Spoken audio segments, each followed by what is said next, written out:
uh, to touch on live action stuff, I know we were going to talk a little bit about who we would like to see potentially, act in a live action movie Hmm. in the comic companies and who might direct and whatnot. So who did you have in mind on your end? Well, I was thumbing through all, mine is obviously going to be a DC pick, and I was thinking of all, we've had like 12 Batman movies, 12 Superman movies, well, not that many, but we have tons of those, and we did Green Lantern, and there's only like a few people left that I would like to see. The one person that I would like to see, and she's a big fan favorite of mine, is Wonder Woman. I think if a Wonder Woman movie is done right with the right director, it would be great. It may not be the most popular or the biggest box office movie because there's some stigma to Wonder Woman people don't want to watch for whatever reason. But I think if you had someone like a collaborative effort, but I think Joss Whedon, they tried to get him to be the director at one point, and they Mm-hmm. just too much constraints on him. They're like, you can't hire this actress as Wonder Woman. And he's like, why can't I? It's like, you can't. We don't want her. So if they allowed him to have the freedom to do Wonder Woman, and then to have another director for like the more action oriented stuff. I don't know who in particular, but another director to kind of keep Joss Whedon grounded in that aspect. I think those would be a good directorial teams. And then it's funny because I was talking to my coworker about this on who should play Wonder Woman, and I can't. One of the problems with Wonder Woman, along with Bruce Wayne, is I can't think of an actor or anyone that fits my interpretation on what they look like. So I would go based off their acting skill. And although she looks different than what Wonder Woman looks like, I think Mia Jovovich, who was in the Fifth Element and Ultraviolet and the Resident Evil films, I think she would make a pretty good Wonder Woman because she has that action feel to her. But I think she can be very kind of give that compassionate side that Wonder Woman has, and can really blend the two. She's a good actress, and I don't think she gets the credit that she deserves in that. Mm-hmm. Um, and I think if they did do a Wonder Woman film, it can't be an origin story because we've done origin stories all the time, and I am sick of them. I have no interest in going seeing the Spider-Man movie because it's an origin story. I enjoyed the last two. Like, my favorite Marvel movie was Spider-Man 2. I thought that was really good. It was not an It's the origin only story. one, it's the only one of the three that I like. Yeah, my favorite moment in Spider-Man 2 is when Doc Ock, I forget, I think after Doc Ock died and Spider-Man's mask is off and he turns around and Mary Jane, at that moment she just realizes, oh, this is why he's been the way he was. And I mean, that's a very subtle thing, and you can put whatever you want in what their heads were, but I thought that was just a beautiful moment, and I thought, damn, this is a good movie. Mm-hmm. And it's like when I heard about what is it, Amazing Spider-Man, the Spectacular Spider-Man, whatever the new movie coming out, I heard it's like, oh, we're going back to basics. I'm like, oh my God. How many times do I need to see Spider-Man's origin? It's like with Batman, I don't need to see his family get murdered every 5 movies. He's Batman. What more do you need to know? It's like Spider-Man. He gets bit by a radioactive spider. Bam. Everyone knows Spider-Man's origin. You don't need to go through it. With Wonder Woman's, if it's not an origin story, but you kind of give the gist of where she comes from, like she comes from, Paradise Island, which is very stemmed in Greek mythology, and you kind of give that, people will understand. You don't need to go 20 minutes into an origin story of how the person becomes the way they are. You can tell that and still leave that 20 minutes open for more movie. Because one of the things that hurt movies is they spend too long establishing the characters and the rest of the movie sucks. So if they did that, I think the Wonder Woman film should be her already established, and then throughout the film they'd be like, well, are you going to go back to Themyscira? And, oh no, the Greek gods are attacking, or something like that, so that people understand. I mean, some people don't even care about an origin. I mean, I went to go see Green Lantern with my fiance. She didn't even care how he got the ring. She was just like, is he going to do something? He's just standing here and talking about how his dad died in a plane crash. I mean, Mm-hmm. so, I mean, that's just me. If I had one definitive DC movie to do, I would do that. Now, here's another one, though, that is a little ballsy and daring, but I think a good DC movie to do is What If Batman Died movie. Mm-hmm. Have it be focused around Dick Grayson. There was fan-made trailer, or I don't know if it was fan-made, and you should look it up. It was for a movie that was called Grayson. Have you ever saw it? It's on YouTube everywhere. What's it called again? Grayson. It's just Dick Grayson's last name. I think I heard the name. I think I heard. Well, I know I heard the name, but I think I heard the name in relationship to what you're talking about, but I never saw it. Yeah, it's actually a really cool fan-made trailer, and the whole concept is Batman dies, and it's set like, you know, let's just say Batman's 30 right now, 32. It's set when he's like 40-something, and he dies, and Dick Grayson comes out of retirement because he has a family with Barbara, and he's obsessed with finding out who killed Batman. There's this huge conspiracy pertaining to what caused Batman's death, and it involves the Joker, it involves Superman, and he's going around, and he goes rogue, and it breaks up his relationship with Barbara because she doesn't want him to go, you know, they have a family. Why are you going to go out and get yourself killed if we have a family? And, you know, he's fighting Superman because Superman is, you know, is behind it somehow, and it was just such a huge turn, and it could be such a great Batman story, and you can never have Batman in it. I mean, people would go see that movie if it was like called something like Batman Downfall. People would go see it because it's a Batman film, but Batman's not in it. He'll be in the first scene where he's dead, where he's on the ground and they're putting him in the body bag. And I think if you did a story like that that's focused around, you know, 3 or so characters in the Batman universe, like Dick Grayson, maybe Barbara Gordon, and maybe you can do someone like Tim Drake or Selena Kyle, and have their reaction to how Batman died and this big conspiracy on how it went down. And I think that would actually be a really cool film. It sounds a little bit, not exactly, but it sounds a little bit like a better version of Birds of Prey, the TV show. Yeah, the Birds of Prey TV show had some good things going for it, but it never flew for me. I mean, I liked it, but I didn't care for it that much. But the concept is kind of the same. You know, Batman's gone. What happens when Batman's gone? Who's going to take over? And a lot of people are going to say, well, it's kind of like what Grant Morrison did in, you know, Batman and Robin. But see, the thing is Batman came back to life in that. In this story, Batman's dead. He ain't coming back. Right. He's gone.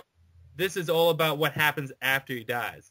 Because in reality, Batman's going to die eventually. Whether it's most likely he's going to die in the street somehow, but he's going to die eventually. And what happens after Batman dies?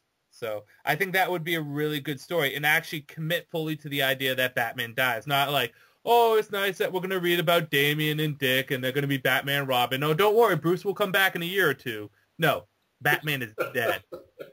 That's the thing. You know, the Dick Grayson story arc when he became Batman was so cool because it is his destiny to eventually become Batman. As much as I think he is Nightwing and that's where he belongs, no matter what, no matter how much he runs from it, Bruce will die, and you know he's going to be next in line. And it's like, oh, this character's growing. This is great. And it's like, hey, guys, I'm back from the dead. Only I wasn't dead. I was going back in time.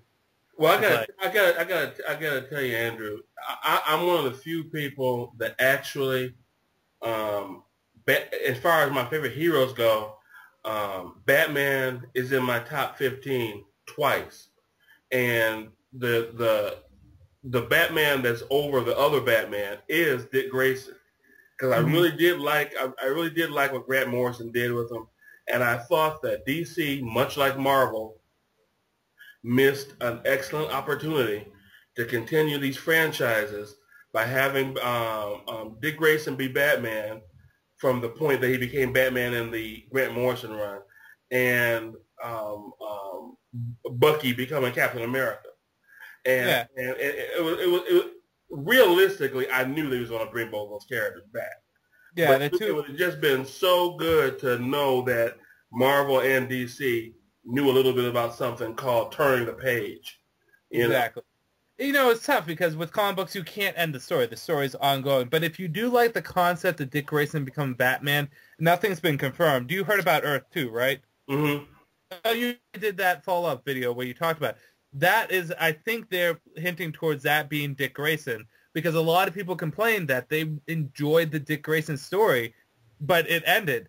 And they're saying, well, we can have Dick Grayson. He will be in Earth 2. Now, I think there was an interview somewhere that it might be Bruce, but I don't think so because, for example, Huntress is going to be Bruce's daughter, and she's like in her, what is it? She looks like she's in her mid to late 20s, maybe even early 30s. There's no way Bruce is going to be young and this looks like a young Batman. I think it's going to be Dick Grayson. And I think in an Elseworld setting, I think it would be a great place for Dick Grayson to be Batman, because it'd be safe because you have the original product of Bruce being Batman in the main universe, but at the same time, you can do those great dynamic stories with Dick Grayson as Batman. Well, I know that And, I have to agree with you, because as much as I like Bruce more than Dick as Batman, Dick's Batman for right now was more interesting, because what is Bruce's Batman offering to us that he hasn't offered to us before, whereas Dick's Batman was fresh and new and different. Yeah, I think what was different about him, for the most part, was that he was a very human character. Now, technically, Bruce Wayne is human; he's mortal. But when Batman is written in an over-the-top way, which I don't mind myself, but when he's written in an over-the-top way, it's always like he has a plan for every possible contingency, from the Mugger to Darkseid. Yeah. And Dick Grayson, he was just like, he was more or less flying by the seat of his pants. Mm-hmm. Yeah, and that's I can see that. Some writers take Batman in that quote unquote God Bat perception or Bat God perception, and some people don't like it. Are you reading Batman right now? Yes. Yeah. Scott Snyder's doing a good job at making Batman vulnerable, but at the same time keeping him as Batman.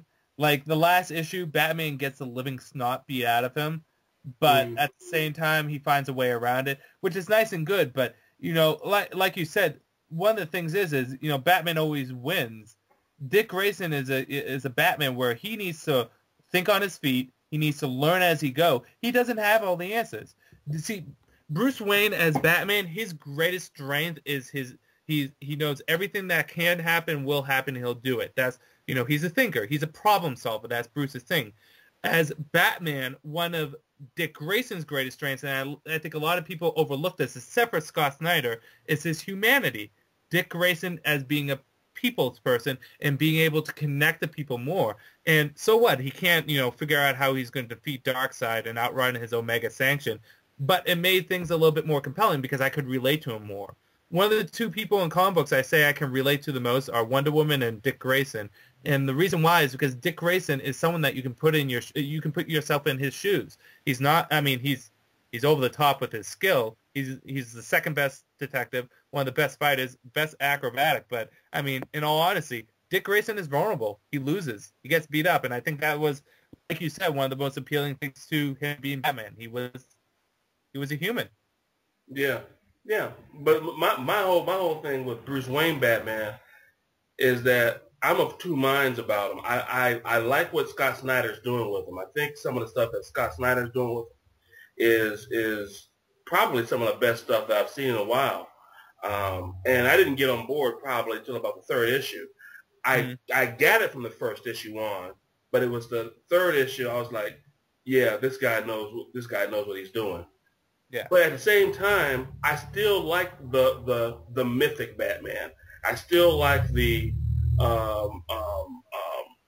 he can find a way to take on and defeat an armored Lex Luthor. I like the way that he can sort of thwart or at least delay Darkseid's plans.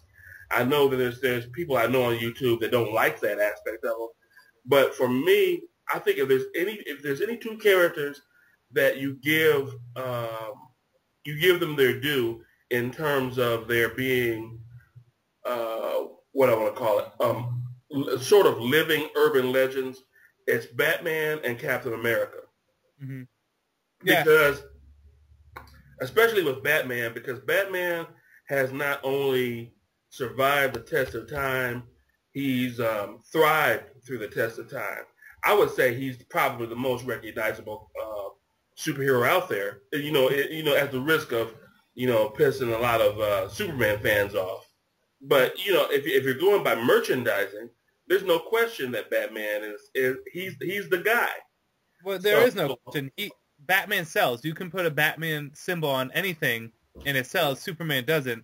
And I love Superman. Superman is probably pound for pound the blueprint for almost every other superhero. But you can just look at it. Look how many Batman titles are in the relaunch. We have Batman, we have Detective, we have Batman and Robin, we have Batman the Dark Knight, and then we're going to get Batman Inc. And then you got to look at all the other Batman family titles. We have, you know, Nightwing, Catwoman, Batwoman, Batgirl, Red Hood and the Outlaws, and Birds of Prey. That's 11 Batman titles where Superman has... It's 12 if you count All-Star Western.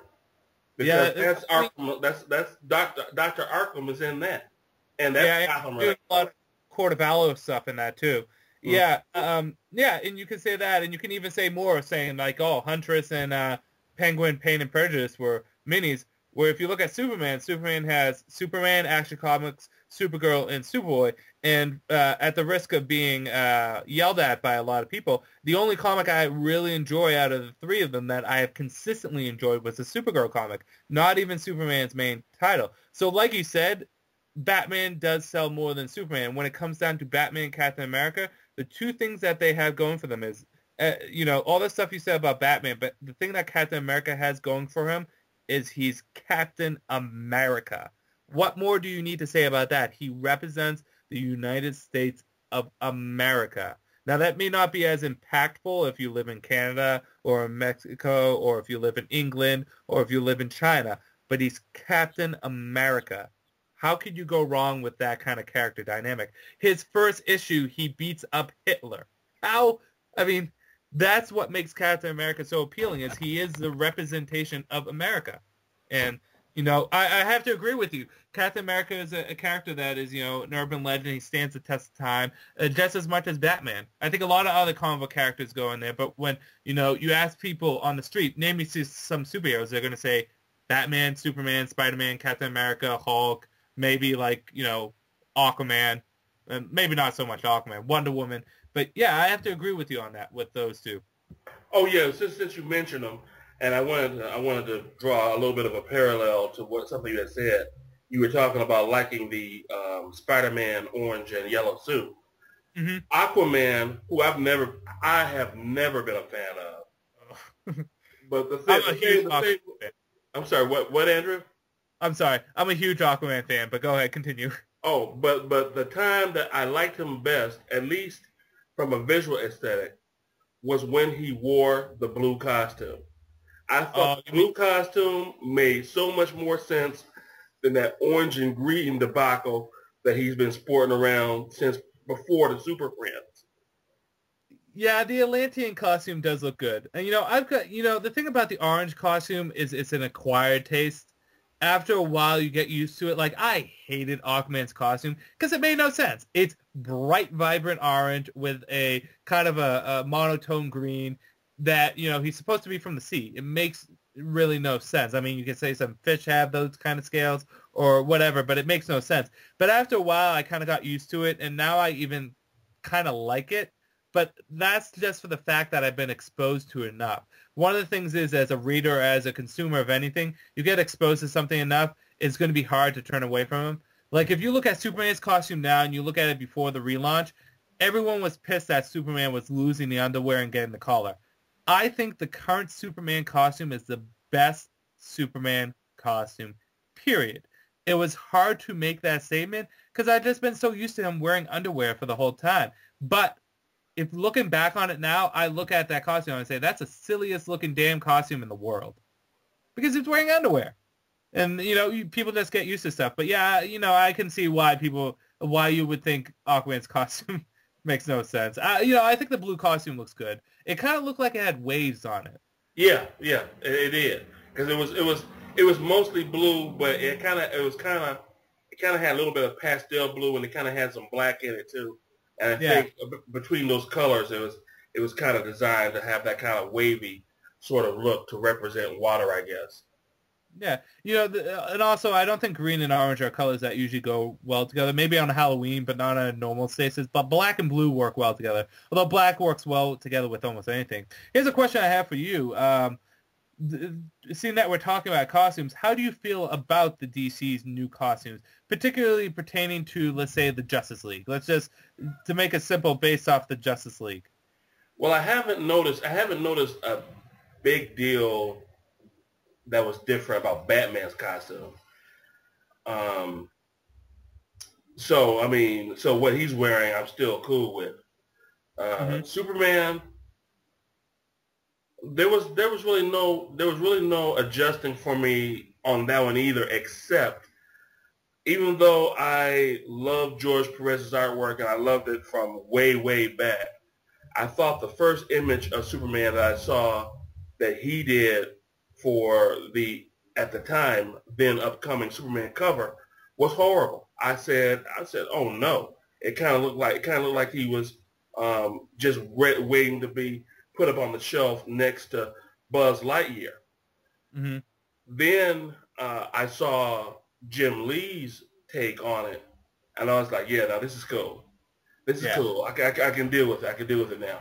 The Wonder Woman costume, I think, is kind of meh. It's not horrible. Um, of the costumes that I've seen Wonder Woman wear, it's probably one of my least favorite. I may like it a little bit better than the recently pre-52 Wonder Woman with the black slacks, Hmm. but not by much. Cyborg, visually, I think it's pretty cool, but the only problem I have with Cyborg. Oh, one sec, okay? Just one sec. I have to. Oh, One sec. okay.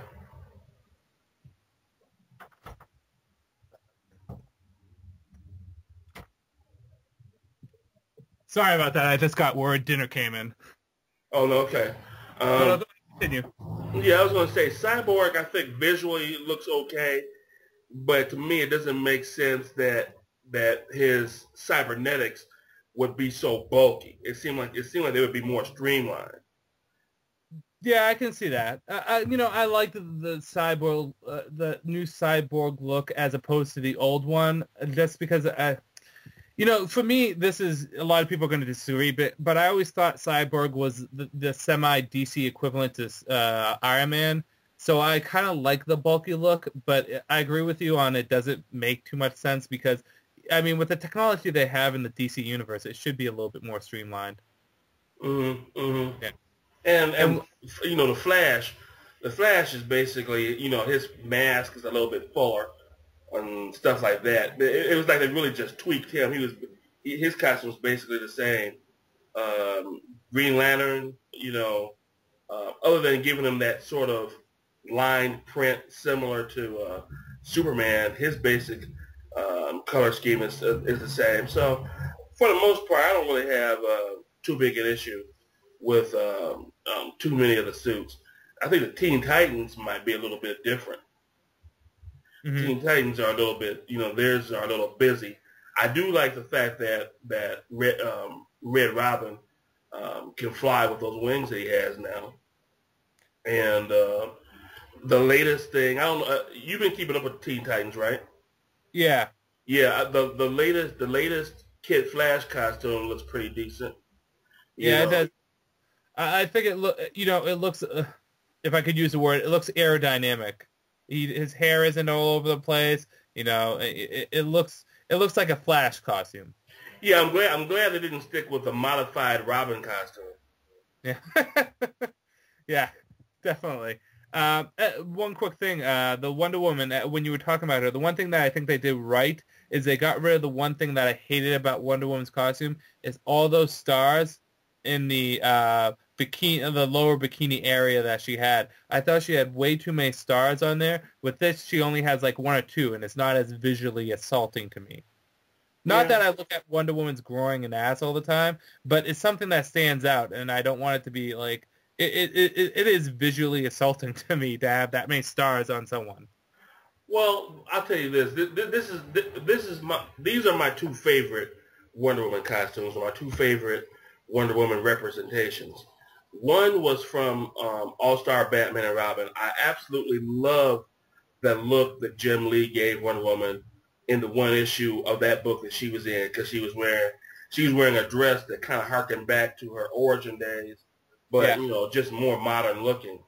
And the other one that I would like to see, that almost everybody I talk to or text tell me no, I would like to see the costume that I would like to see Wonder Woman wear It's basically a modified red, white, and blue version of her Blackest Night Star Sapphire costume. Oh, I thought you were going to say Black Lantern costume because actually I think the Black Lantern costume was really good. And actually my favorite interpretation of Wonder Woman's costume, you should look this up sometime because it looks really good, is the one Donna Troy wore briefly when she was Wonder Woman.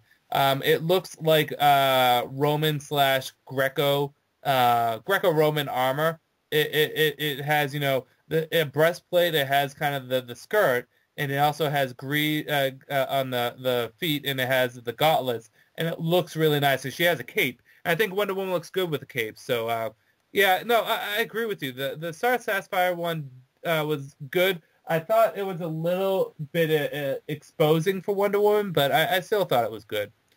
Yeah. But to get back on point, because I only got a few more minutes, because I do have to eat. What movies would you like to see put in live action? In particular, what actors or actresses would you like to see? Well, on the Marvel front, I would like to see the Inhumans. Mm-hmm. I never heard of them before. Well, the Inhumans, they basically came from Fantastic Four lore. Okay. And because you had the leader, Black Bolt, was someone that was sort of a mute, that if he tried to speak, his slightest whisper would, could destroy almost a city block. Yeah. But I was thinking Nathan Fillion for Black Bolt, Gillian Anderson for Medusa, Bryce Dallas Howard, who I thought played a great Gwen Stacy in that Spider-Man 2 movie. She could play Crystal. And I can't remember his name, but the guy who was the transporter and played in Crank, he could be the bald guy. Statham. Yes. And even though a lot of people will think he's too old, I would say Mickey Rourke could play Gorgon and Colin Hanks as Triton. Now, after this, I'll let you go ahead and you get your grub on or whatnot. Yeah. But this is I would also like to see DC do a Justice League. Yeah. And I'm already writing this new Superman guy off because I'm figuring they're going to go completely new anyway if they do it. So I think his name is John Hamm. He does a show called Mad Men. I think he has the look to pull off a Superman look.